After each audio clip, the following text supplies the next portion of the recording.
Mataram Islam merupakan sebuah kerajaan yang berdiri pada abad ke-17. Kerajaan ini terletak di Pulau Jawa dan dipimpin oleh Panembahan Senopati atau Sutowijoyo. Kerajaan Mataram ini sempat beberapa kali berpindah tempat. Mulanya, kerajaan Mataram ini berada di Kota Gede yang kemudian pindah ke Karta, Pleret, Kartosuro, baru ke Surakarta yang kemudian terjadilah perjanjian Giyanti. Yang tidak tercatat, tidak muncul di publik adalah perjanjian di bawah, ya sebutlah di bawah tangan lah ya. Di bawah tangan bahwa ada kesepakatan bahwa antara kakak dan adik ini ya itu ada tercatat di Pustaka Kraton. Jadi PB2 waktu itu menanyakan ke HB1 siapa yang meneruskan Mataram. Kemudian dengan tegas HB1 menyebut bahwa saya yang meneruskan Mataram. Setelah itu, Mataram Islam pecah menjadi dua bagian, yaitu Keraton Surakarta yang dipimpin oleh Pakubuwono II, merupakan kakak dari Hamengkubuwono I, sedangkan Keraton Yogyakarta dipimpin oleh Hamengkubuwono I. Sri Sultan Hamengkubuwono memiliki banyak peninggalan sejarah, seperti Pesanggerahan Taman Sari yang didirikan oleh Sultan Hamengkubuwono I pada tahun 1758. Pesanggerahan Taman Sari didirikan di area Umbul Pacetokan. Sri Sultan Hamengkubuwono I memilih lokasi tersebut karena merupakan inti dari Ngayogyakarta Hadiningrat. Mulanya, Umbul Pacetokan ini dibangun oleh Panembahan Senopati sebagai pemandian pada tahun 1588 Masehi.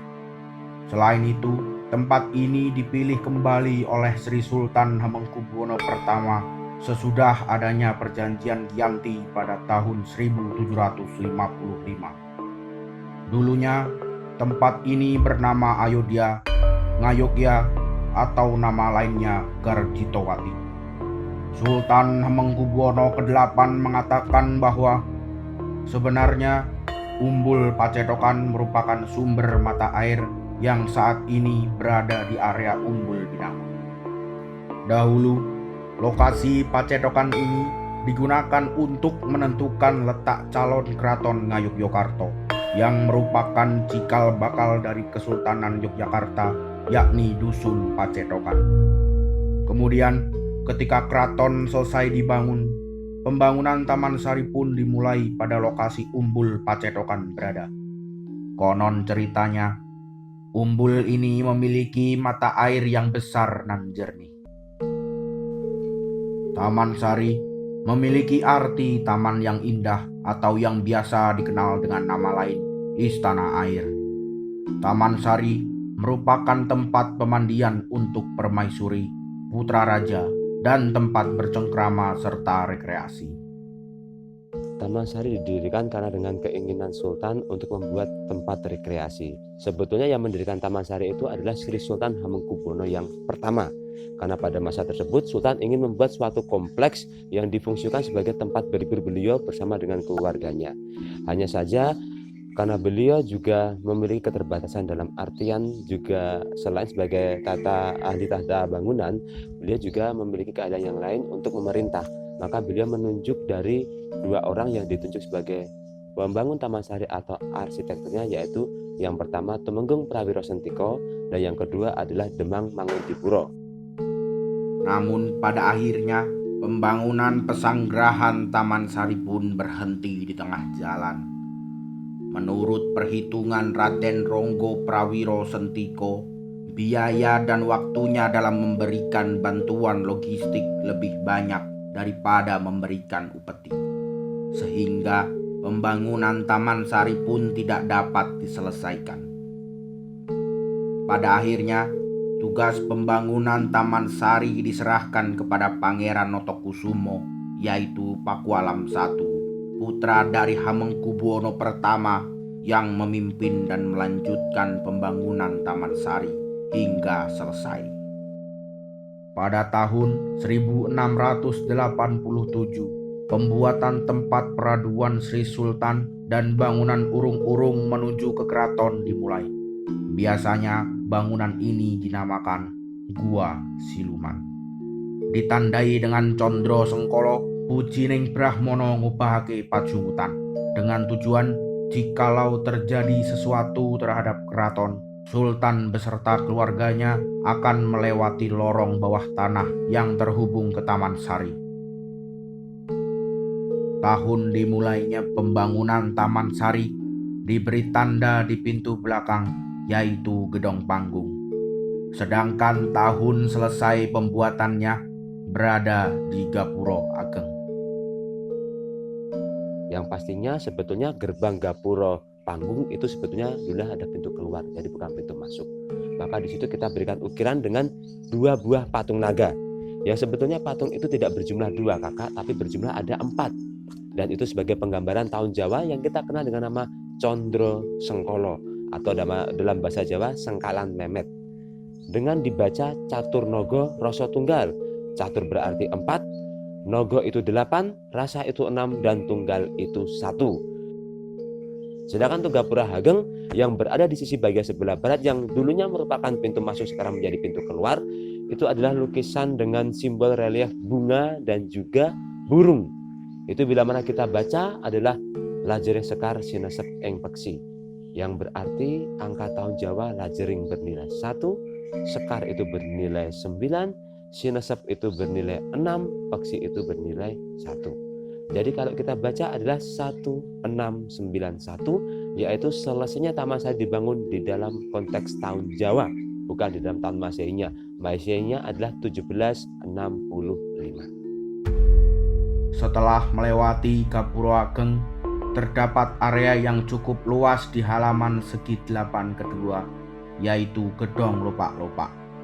Saat ini, bangunan tersebut sudah tidak berbentuk utuh, tinggal menyisakan alas dan temboknya saja. Setelah dari Gedong Lopak-Lopak, terdapat pintu menuju Umbul Binangun yang sejajar dengan Gapuro Ageng. Umbul Binangun terdiri dari 3 bagian, yaitu Umbul Muncar yang terletak di bagian utara, Umbul Kuras atau Blumbang Kuras yang terletak di bagian tengah, dan yang ketiga Umbul Binangun atau Umbul Pacetokan yang terletak di bagian sebelah selatan. Di sekeliling kolam-kolam ini dihiasi dengan pot-pot bunga yang besar. Pada bagian sebelah utara Umbul Muncar terdapat bangunan untuk berganti pakaian dan juga tempat beristirahat. Sedangkan pada bagian sebelah selatan terdapat sebuah menara yang berfungsi sebagai tempat ganti dan tempat istirahat khusus untuk Sultan. Pada bagian bawah menara terdapat patung kepala naga yang cukup besar. Di sebelah timur Umbul Binangun terdapat 4 buah bangunan yang bentuk dan besarnya sama. Bangunan ini disebut dengan Gedong Sekawan. Hiasan yang terdapat pada bangunan ini berupa kala. Fungsi utama dari bangunan ini sebagai wahana rekreasi putra-putri juga untuk bermain gamelan. Jika Sultan berkunjung, akan disambut oleh gamelan di dalam gedong sekawan. Di ujung sebelah timur kompleks Taman Sari terdapat gedong Temanten.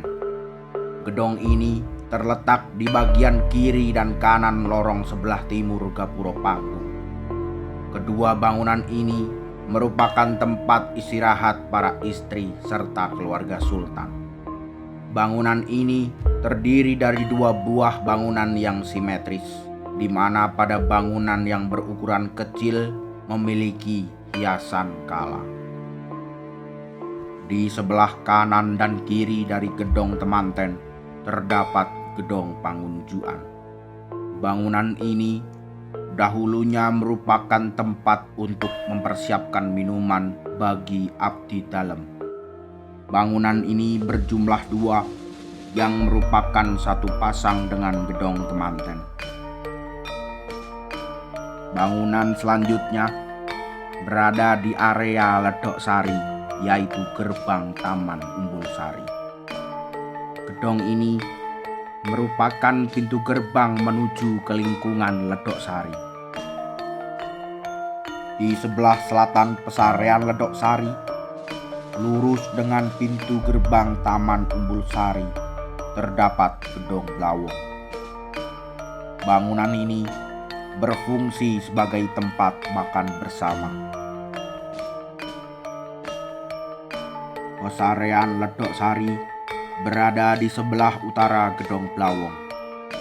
Terdiri dari sebuah bangunan yang membujur ke timur dan dua bangunan kiri kanan yang membujur ke selatan dengan halaman terbuka. Masyarakat setempat menganggap keramat pada bagian ini karena selain sebagai tempat tinggal Sultan, tempat ini juga digunakan Sultan untuk meditasi. Di sebelah barat Taman Ledok Sari terdapat gedong Madaran. Fungsi dari gedong Madaran ini sebagai tempat untuk masak sekaligus mempersiapkan makanan Sultan beserta keluarganya. Untuk memasuki area pesarean Ledok Sari dari selatan gedong Lopak-Lopak harus melewati gedong Carik. Bangunan ini terletak di akhir lorong dari halaman segi 8 bagian tengah. Fungsi dari gedong Carik sebagai tempat mencatat atau untuk menjalankan kegiatan kesekretariatan dan kepentingan birokrasi keraton. Dari tangga sebelah selatan gedong Carik terdapat gedong Garjitowati. Gedong Garjitowati ini berbentuk bujur sangkar, yang dulunya gedong Garjitowati ini merupakan bangunan bertingkat. Garjitowati itu dulu suatu bangunan yang merupakan seperti masjid, itu untuk peristirahatan layon itu Sripah yang mau dimakamkan di Imogiri. Ini Garjitowati. Dan kolamnya itu untuk pemandian abdi dalem. Yang Garjitowati itu putri, yang selatan itu Nogolunta itu abdi dalem yang kakung. Bangunan selanjutnya yaitu bangunan Pongangan Peksiberi. Pada zaman dahulu, Pongangan ini merupakan tempat merapatnya perahu setelah berlayar. Perahu raja itu akan berlabuh di Pongangan Peksiberi yang ada di sisi barat. Kenapa disebut Pongangan Peksiberi? Karena itu bangunan itu di atasnya itu ada burung. Kondisi sekarang tidak bisa Peksiberi. Burung itu peksi itu kan burung. Jadi Peksiberi itu kondisi pasca gempa sudah jatuh, jadi rusak, tidak mungkin kita kembalikan lagi kondisinya. Tapi yang kalau abdi dalam atau masyarakat umum yang di situ itu akan lewat Pongangan yang ada di sebelah timur. Pongangan sebelah timur itu tidak ada bangunan beratapnya itu, jadi membedakan antara itu fungsi untuk raja dan kerabatnya dengan abdi dalam atau masyarakat umumnya. Itu dia tidak ada hiasan peristirahatan yang bangunan yang ada peksinya, tidak ada bangunannya, cuma pagar aja, pembedanya itu. Setelah dari Pongangan, bangunan selanjutnya adalah Pulau Kenanga, di mana oleh masyarakat setempat lazim disebut dengan Pulau Cemeti. Disebut Pulau Kenanga karena Pulau Kenanga terletak di tengah-tengah danau buatan yang dikelilingi oleh kebun bunga kenanga. Bangunan ini bukan digunakan untuk tidur, melainkan hanya untuk beristirahat sambil melihat kondisional danau buatan, Gunung Merapi, serta pemandangan kebun di sekelilingnya. Pulau Panembung ini berfungsi sebagai tempat untuk semeti sultan. Nama Pulau Panembung ini berasal dari kata tembung atau nembung yang memiliki arti sebagai tempat untuk memohon kepada Yang Maha Kuasa. Nyenyuwun Siing Gusti ingkang murpengrat. Bangunan ini terletak di tengah-tengah Pulau Kenanga. Lokasinya berada di dalam terowongan yang terdapat tajuk. Tajuk itu sebenarnya rongga bagian atas lorong bawah tanah yang berbentuk lancip dan terletak di tengah danau buatan. Rongga tersebut sebagai sirkulasi udara dan cahaya. Bangunan selanjutnya adalah Sumur Gemuling yang terletak di tengah-tengah Segaran. Sumur Gemuling dibangun oleh Sultan yang pertama untuk benteng pertahanan. Bangunan Sumur Gemuling berupa sumur besar dengan tangga-tangga di tengahnya. Filosofi pada bagian tengah itu menggambarkan tentang hubungan manusia dengan Sang Pencipta, maka dikonsepkan sebagai sebuah masjid karena terdapat sebuah mihrab. Kemudian 5 buah tangga di bagian tengah itu menggambarkan tentang 5 buah rukun Islam, sedangkan untuk anak tangganya menggambarkan 9 orang wali. Pada bagian atas bangunan ini tidak memiliki atap yang bertujuan untuk menghasilkan gema suara. Bangunan asli Taman Sari sebenarnya lebih banyak dari ini, dikarenakan faktor yang tak terduga menyebabkan adanya bangunan yang hancur serta dialihfungsikan sebagai pemukiman warga. Gaya arsitektur Taman Sari memiliki unsur agama Hindu. Di setiap atap bangunan Taman Sari terdapat ornamen kalamakara yang memiliki fungsi spiritual sebagai pengusir roh-roh jahat, serta terdapat juga badongan.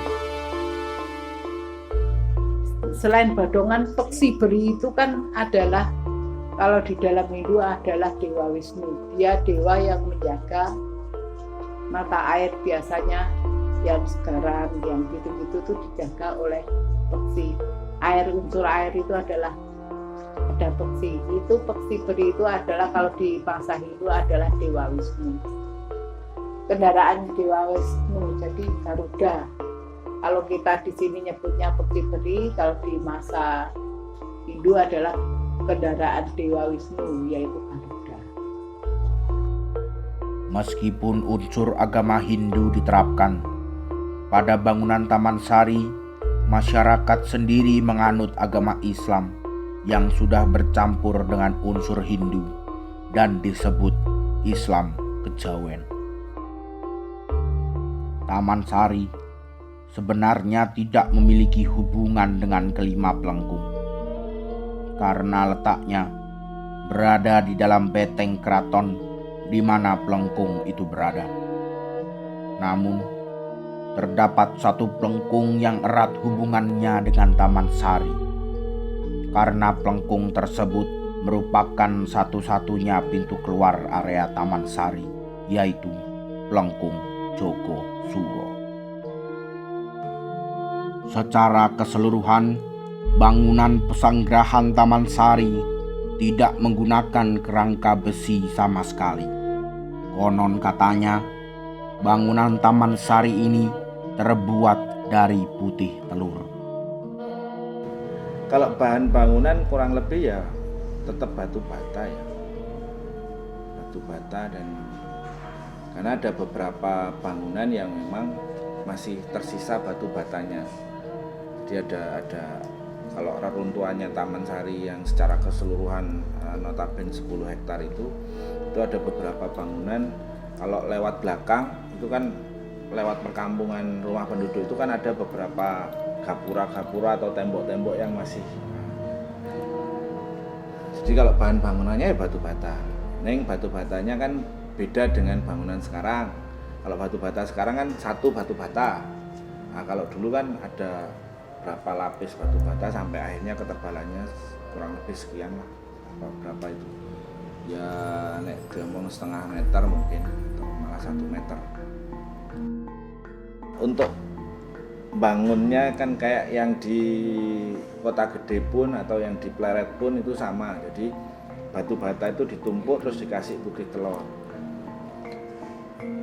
Ya di logikanya masuk enggak sih, kamu butuh telur berapa ratus telur, berapa ribu telur. Tujuan dibangunnya Taman Sari oleh Sri Sultan Hamengkubuwono I adalah sajroning ngamung suko tan tinggal duko lan prayoga, yang berarti sewaktu orang bersukaria, seyogya tidak boleh lengah akan datangnya mara bahaya, jadi harus selalu waspada.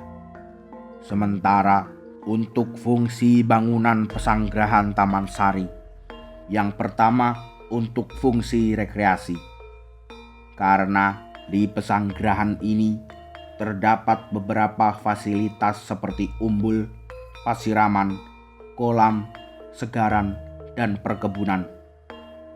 Kemudian juga terdapat danau buatan yang bisa dikelilingi dengan memakai sampan.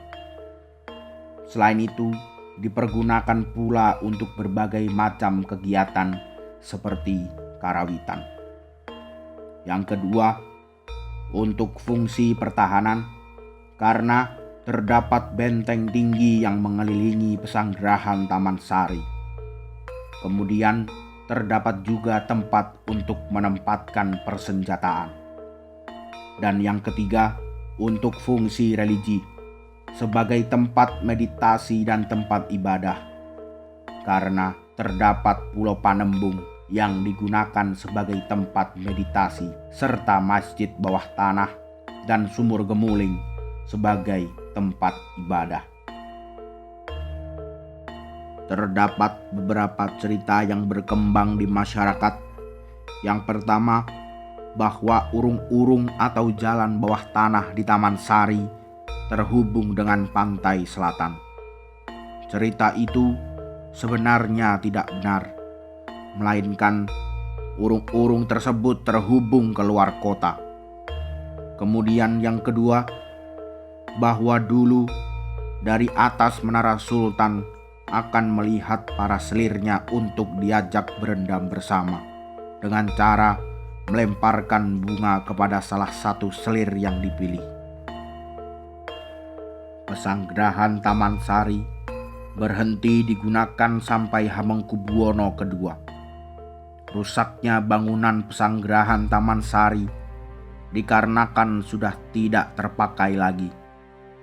Pada tahun 1867 terjadi gempa bumi yang meruntuhkan bangunan-bangunan di Yogyakarta, termasuk Taman Sari yang mengalami kerusakan cukup parah dan menjadi terbengkalai. Sehingga Hal ini menyebabkan banyak penduduk membangun tempat tinggal di antara bekas kebun dan puing-puing bangunan. Pada tahun 1977 dilakukan renovasi secara serius. Terdapat beberapa bangunan yang tertimbun dibongkar, tetapi hanya sedikit bagian dari bangunan Taman Sari yang dapat terselamatkan. Kemudian, pada tahun 2006, terjadi gempa tektonik yang membawa kerusakan kembali pada kompleks bangunan Taman Sari.